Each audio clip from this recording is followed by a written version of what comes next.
As atualizações desta terça-feira, 14 de abril de 2026, mostram que o fim da trégua de Páscoa desencadeou uma escalada de ataques de longo alcance de ambos os lados. Enquanto a diplomacia tenta respirar em Genebra, o som das sirenes voltou a ser a trilha sonora predominante em Dnipro, Chernihiv e no interior da Rússia. Aqui está o que está acontecendo agora. Breaking news: ataques a Dnipro e Chernihiv. Neste exato momento, equipes de resgate operam sob escombros em pelo menos duas grandes cidades. Dnipro, 11h30 da manhã, um míssil balístico russo atingiu o centro da cidade.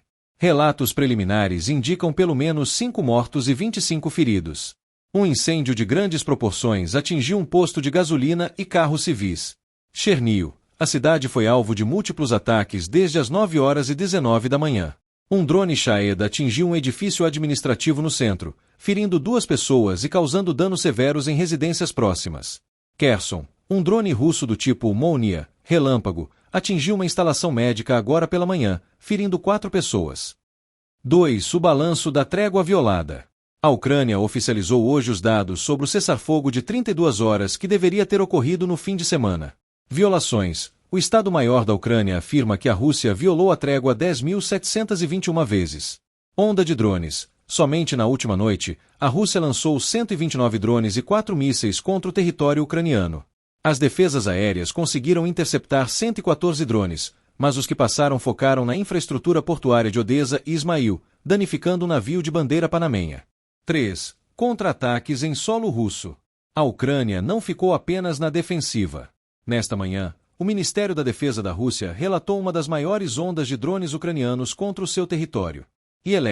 Lipets, um ataque de drone matou uma mulher e feriu outras 5 pessoas. Escopo do ataque. A Rússia afirma ter interceptado 97 drones ucranianos durante a noite nas regiões de Belgorod, Kursk, Voronezh e até na Crimeia. O foco ucraniano parece ser a desativação de radares e sistemas de defesa aérea para facilitar futuros ataques a refinarias. 4. Geopolítica. O novo eixo com a Alemanha. Em meio aos bombardeios, uma notícia política importante surgiu às 10h45. Parceria estratégica. A Alemanha e a Ucrânia elevaram suas relações para uma parceria estratégica de defesa. O chanceler Friedrich Merz assinou um acordo que prevê a produção conjunta de munição e tecnologia de drones diretamente em solo ucraniano, visando blindar o país contra cortes de ajuda externa. Destaque tático. A Army of Drones está utilizando os novos créditos de appoint gerados durante o feriado para implantar sensores de inteligência artificial que conseguem distinguir entre alvos civis e militares em milissegundos, tentando reduzir danos colaterais enquanto as tropas russas tentam se esconder em áreas residenciais de Donetsk. Perdas e ganhos territoriais. Até este momento de terça-feira, 14 de abril de 2026, o mapa da guerra apresenta um cenário de equilíbrio extremamente tenso. Embora a Rússia mantenha uma fatia significativa do país, o início de 2026 marcou a primeira vez em 3 anos que a Ucrânia conseguiu recuperar mais território do que perdeu em um período consolidado. Aqui está o detalhamento do controle territorial agora. Visão geral do controle russo. A Rússia ocupa atualmente cerca de 20% do território total da Ucrânia, considerando as fronteiras de 1991.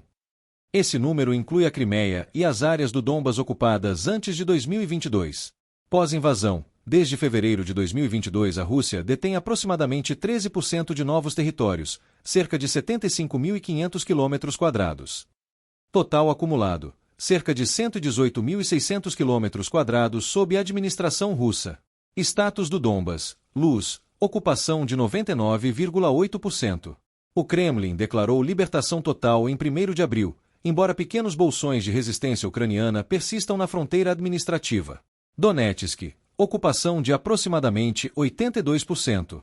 A linha de frente em Pokrovsk é o ponto onde a Rússia mais tenta avançar para fechar o controle da província. 2. Recuperação ucraniana em 2026. O ano de 2026 tem sido de microofensivas tecnológicas bem-sucedidas para Kiev. Pela primeira vez desde a contraofensiva de 2023, o saldo territorial é positivo para os ucranianos, total recuperado. Janeiro a abril de 2026 aproximadamente 480 km² setores relevantes, sul. Zaporizhzhia, Ucrânia, recuperou cerca de 400 km² nas direções de Oleksandrivka e Uliaipole entre janeiro e meados de março. Leste. Ganho líquido de 90 km² em fevereiro, aproveitando a exaustão das tropas russas após o inverno. Foothold em solo russo. A Ucrânia mantém uma presença simbólica de aproximadamente 10 km² nas regiões de Kursk e Belgorod, dentro da Rússia, usada principalmente como zona de amortecimento e plataforma de drones. 3. Comparativo de movimentação. Últimas semanas. A guerra tornou-se uma disputa de metros por dia, onde avanços russos em um setor são frequentemente anulados por retiradas em outros. 4. A dinâmica do deadlock. O cenário as indica que a Rússia está encontrando um teto operacional. Apesar de disparar milhares de projéteis diariamente, a eficácia da Army of Drones da Ucrânia impediu que os russos convertessem sua superioridade numérica em ganhos territoriais significativos em 2026. A média de avanço russo caiu de 14 km por dia em 2025 para apenas 10 km por dia em 2026, enquanto a Ucrânia passou a registrar ganhos líquidos consistentes em setores estratégicos do sul. Resumo: a Rússia tem a posse da terra, mas a Ucrânia detém a iniciativa tecnológica, o que tem impedido o fechamento do cerco em Donetsk.